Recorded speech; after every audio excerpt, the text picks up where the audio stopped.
sallallahu alaihi wasallam apabila sampai kepada baginda berita Suhaib bin Sinan ataupun terkenal dengan Suhaib Ar-Rumi. Dia ni bukan orang Mekah, mari duduk di Mekah, meniaga, lebih kurang ada duit, ada kaya lah, ada harta. Bila dia menganut Islam, dia nak ikut Nabi SAW, maka Nabi SAW pergi hijrah. Quraisy tak bagi, Quraisy tahan dia. Quraisy kata, kau datang dulu miskin, sekarang kau kaya, sekarang kau nak pergi hijrah. Suhaib kata kepada mereka, ara'aitum in a'taitukum mali atakhulluna sabili. Apa pendapat, apa kamu nak kata kalau sekiranya aku bagi semua harta aku, kamu akan benarkan aku hijrah ke tak? Quraisy kata, okey, kau bagi semua harta kau pergi hijrah. Dia bagi semua harta dia pergi hijrah. Berita ni sampai kepada Nabi SAW. Ibn Hisham riwayatkan ini, Al-Albani mensahihkannya. Berita ni sampai kepada Nabi SAW. Nabi kata, rabiha Suhaib, untunglah Suhaib. Untung tu bukan kerana dapat duit banyak.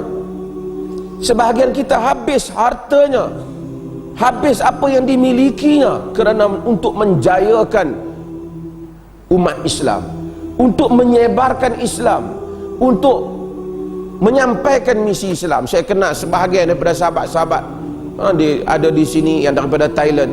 Mereka pergi serata negara di Thailand, di banyak negara, menghabiskan harta, tinggal pekerjaan mereka semata-mata untuk membolehkan manusia mengucap asyhadu an la ilaha illallah wa asyhadu anna Muhammadar Rasulullah. Dan kita tahu kekurangan diri kita. Di Kangar ni, semalam ada orang, kita ada 2 hari buat street dakwah. Sekali turun street dakwah, ada orang yang mengucap asyhadu an la ilaha illallah wa asyhadu anna Muhammadar Rasulullah.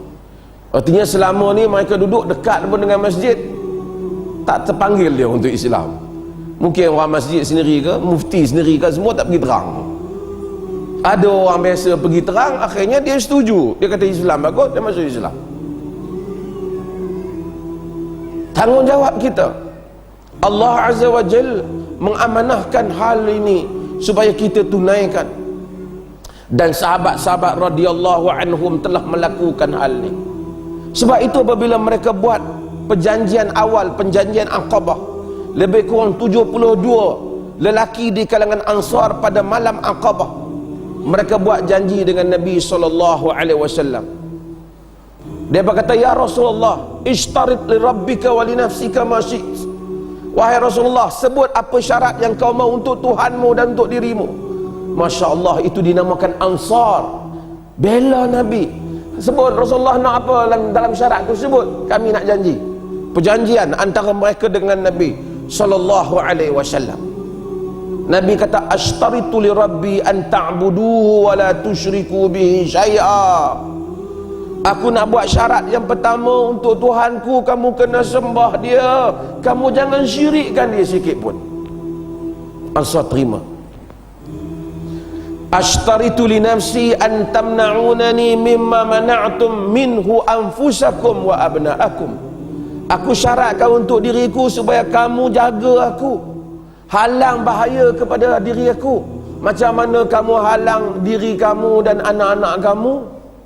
Kan aku nak mari hijrah kat kamu. Malam Lailatul Aqabah tu Nabi jumpa dengan Ansar yang datang di Aqabah, di masa haji. Nabi jumpa pada malam yang gelap gelita. 72 orang di kalangan mereka datang jemput Nabi pergi ke Madinah, ke Yathrib. Sebelum Nabi nak pergi, mereka buat perjanjian, kata mereka nak setia dengan Nabi ni, bai'atul Aqabah, bai'at mereka dengan Nabi. Maka kata pada Nabi, buat syarat untuk Tuhan. Apa dia? Nabi kata, syarat hak Tuhan punya, kamu kena sembah dia, jangan syirikkan dia. Syaratnya aku punya, macam mana kamu jaga diri kamu, anak-anak kamu, kamu kena jaga aku. Pasal Quraisy ni nak bunuh aku. Aku Nabi, aku Rasul. Quraisy kata, kata Ansar, qalu fama lana wa ma fina bidzalik. kalau sekiranya kami tunaikan perjanjian ini, setuju dengan syarat ni, kami dapat apa? Ini orang Ansar tanya, kami dapat apa? Nabi tak kata, tengoklah kalau dah jadi kerajaan ni ada projek-projek elok kau bagilah kat hamba.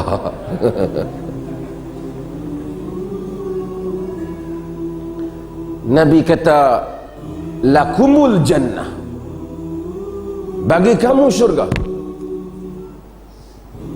Kata mereka, rabihal bai', untunglah perniagaan ini. La nuqil wa la nastaqil, kami tak akan berundur, kami tidak akan memansuhkan perjanjian ini. Ini Ansar. Dengan perjanjian itulah Nabi SAW berhijrah ke Madinah. Sebab itu kita pun kena janji dengan Allah untuk wakafkan diri kita pada jalan dakwah ini, insya-Allah. Bayarannya ialah syurga. Nabi SAW tengok keluarga Yasir diseksa di hadapan mata baginda. Sumayyah dibunuh, disula, Yasir dibunuh, Ammar diseksa. Tak adalah yang Nabi dapat buat apa. Nabi ketika itu di peringkat Mekah, Nabi sedih melihat mereka. Nabi kata, sabran ya ahla Yasir, inna mau'idakumul jannah. Sabarlah wahai kaum keluarga Yasir, bagi kamu itu syurga. Inilah yang telah membela dan telah menyebabkan orang Islam, telah menyebarkan Islam ke seluruh dunia ini. Allah menyatakan di dalam ayat ini janji. Apa balasannya kalau kita bagi nyawa, harta dan nyawa? Kadang-kadang Quran ni sebut harta dulu. Ada orang tak mampu nak bagi nyawa, kita bagi harta. Tapi antara harta dengan nyawa, kadang-kadang orang sayang harta lebih pada nyawa. Ada orang sanggup mati kerana nak dapat benda-benda yang belum tentu dia dapat pun. Harta manusia sayang. Sebab itu apabila manusia ada kaya sikit, dia bagi harta. Dan Allah Maha Kaya. Orang yang ada 10 juta, dia bagi 5 juta, dia bagi 5 juta, besar. Semua orang akan puji dia bagi 5 juta.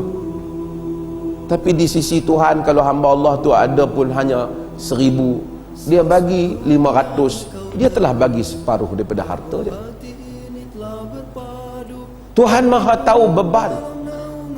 Kemudian Allah Ta'ala kata, itu lebih baik untuk kamu. Balasannya, yaghfir lakum dhunubakum, Tuhan ampun untuk kamu dosa kamu.